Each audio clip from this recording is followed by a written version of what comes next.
Assalamualaikum warahmatullahi wabarakatuh. Alhamdulillah wassalatu wassalamu ala rasulillah wa ala alihi wa ashabihi wa mawala. Amma ba'd. Saudara sekalian yang saya hormati, salah satu yang harus kita sadari adalah betapa pentingnya masjid bagi kita kaum muslimin.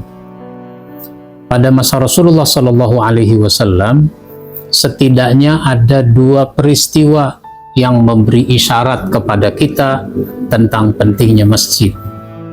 Pertama adalah peristiwa Isra dan Mi'raj. Ini peristiwa penting. Ternyata peristiwa sepenting Isra dan Mi'raj itu disebut minal Masjidil Haram ilal Masjidil Aqsa. Dari Masjidil Haram ke Masjidil Aqsa. Masjidil Haram itu di Mekah, Masjidil Aqsa itu di Palestina. Ternyata enggak disebut dari Mekah ke Palestina, tapi minal Masjidil Haram ilal Masjidil Aqsa. Yang kedua adalah peristiwa hijrah Nabi dari Mekah ke Madinah. Perjalanannya cukup jauh, 400-an kilometer. Cuacanya terik panas. Situasinya tidak aman karena Nabi mau ditangkap, mau dibunuh orang kafir. Dan jalanannya bukit-bukit bebatuan, kendaraannya unta. Biasanya Mekah Madinah itu ditempuh sekitar 8 hari. Ternyata dalam perjalanan seperti ini Rasulullah Shallallahu Alaihi Wasallam mampir di suatu kampung namanya Kuba. 4 hari mampir di Kuba. Ada juga riwayat yang menyebutkan 10 hari mampir di Kuba. Ternyata mampirnya bikin masjid yang kemudian diberi nama dengan Masjid Kuba. Jadi ini sudah cukup memberi isyarat kepada kita tentang pentingnya masjid bagi kaum muslimin. Lalu Rasulullah Shallallahu Alaihi Wasallam memberi pelajaran kepada kita bahwa masjid kalau dibangun itu jangan terlalu lama. Selesaikan dengan cepat pembangunan masjid itu. Ya, persoalan berikutnya adalah di masyarakat kita kadang-kadang 14 tahun juga masjid tidak selesai dibangun. Ini juga memberi pelajaran pada kita bahwa nama masjid boleh saja pakai nama kampung. Kuba itu nama kampung, sehingga diberi nama dengan Masjid Kuba sampai sekarang. Boleh pakai nama kampung. Maka di Jakarta ada masjid namanya Masjid Raya Pondok Indah. Ada Masjid Raya Bintaro Jaya. Ada Masjid Jami Bintaro Jaya. Ada Masjid Agung Sunda Kelapa. Jadi boleh pakai nama kampung, pakai nama kota. Masjid pakai nama orang juga boleh. Makanya ada masjid namanya Masjid Cut Mutia di Menteng, Jakarta Pusat. Ada Masjid Cut Nyadin di Menteng, Jakarta Pusat. Ada Masjid Panglima Besar Sudirman di Cijantung. Ada Masjid Jenderal Sudirman di perkantoran Jalan Sudirman. Jadi ini sebuah pelajaran bahwa Rasulullah Shallallahu Alaihi Wasallam memberi perhatian yang begitu besar kepada masjid.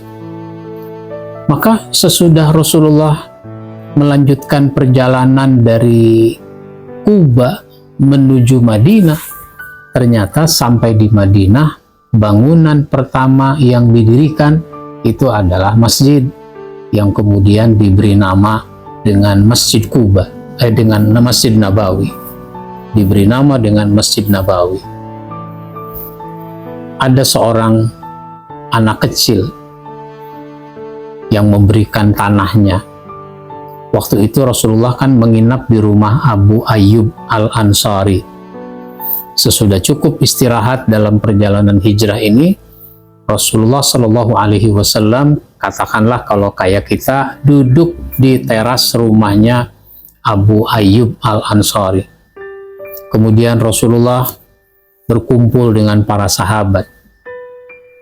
Para sahabat mendengarkan apa yang ingin dikatakan oleh Nabi.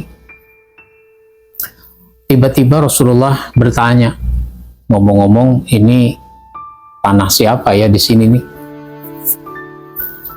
Seorang anak kecil menjawab, itu tanah saya ya Rasul. Ada apa menanyakan soal tanah? Saya ingin membangun masjid. Di sini cocok nih buat bangun masjid. Oh, kalau begitu silahkan. Saya wakafkan itu tanah. Ini benar tanah kamu? Iya, ini tanah saya. Dari mana ceritanya kamu punya tanah itu? Ini tanah wakaf. Ini tanah warisan dari orang tua saya yang sudah meninggal. Oh, berarti ini anak yatim. Nabi tidak mau menerima wakaf dari anak itu. Kalau begitu saya beli saja ini tanah. Nanti kamu bisa beli di tempat lain, kira-kira begitu. Kenapa Rasul tidak mau menerima wakaf?